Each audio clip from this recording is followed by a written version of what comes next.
No, I rail still when people talk about Afghanistan not, no improvement over 20 years. And I rail because my instinct goes back to the troops I've lost. And, the painful sacrifice that many people and thousands of families have made in the international endeavour to try and make that country a better place, which patently today has not worked. And I pray that tomorrow it does and the future gets brighter for that benighted country. But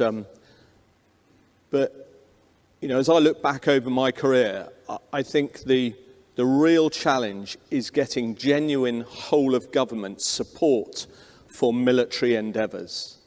And military coalitions have been very effective in the military domain over the last 20, 30 years. But where I think the challenge has been is to get intra and inter-government support for those endeavours. And it's very easy for one administration in whatever country, across whatever campaign, to support for a period of the tenure of that government. But it's much more difficult to nation build over a 4 or 5 year time frame. I would argue it's impossible in most countries to achieve that.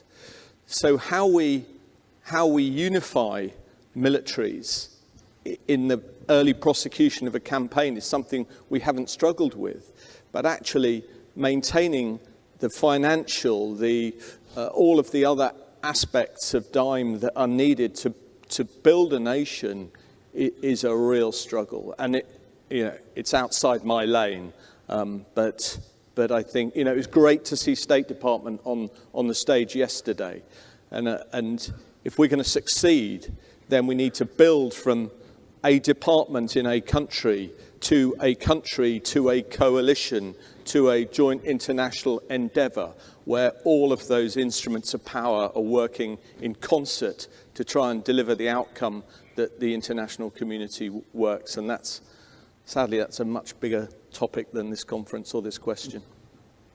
Sorry, sir, I didn't want to bring up any negative feelings. I think the last question before we wrap it up will be for you, and because of your role.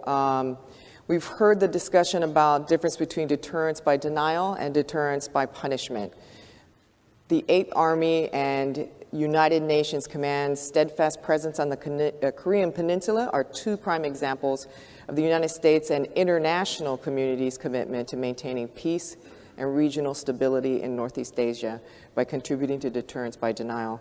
With the advent of nuclear-capable North Korea and increasing aggressive and unbound neighbors, from your perspective, can you comment on how our allies and partners in the Northeast Asia are assured, and what more needs to be done to achieve integrated deterrence and assurance?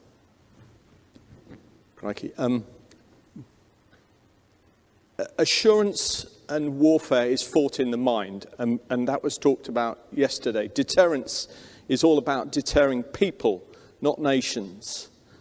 And it is a question for the leadership of the Asian countries in this case to establish whether they are assured. And we can demonstrate capabilities that we bring onto PEN. We can demonstrate the international resolve that sits behind the sending states from a UN's perspective and the ROC and US coalition or alliance that's so powerful. And we can message that across to states across the region.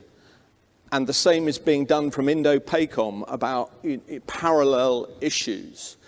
But whether that hits home, whether those nations believe that, will only be demonstrated by behavioural changes. And that is the measure. And the difficulty is that we in the military tend to measure performance rather than effectiveness.